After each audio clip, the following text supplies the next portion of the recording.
অনেকে রসুনের আচার করে খায়, সেদ্ধ করে খায়, গোটা খেয়ে নেয়, এভাবে কোনো লাভ হবে না।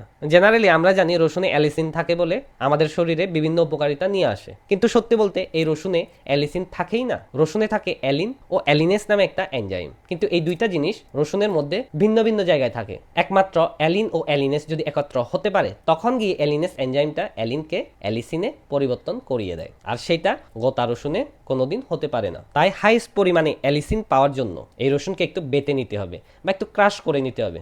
রসুনের খোসাটা নেবেন আর ছুরি একটা থাকবে, এভাবে দেবেন, হাত দিয়ে দিলেন, ক্রাশ হয়ে গেল। এই যে ঠিক এটাও ক্রাশ হয়ে গেল, খুব ইজি। তারপর একটু একটু করে কেটে দিবেন, বাস।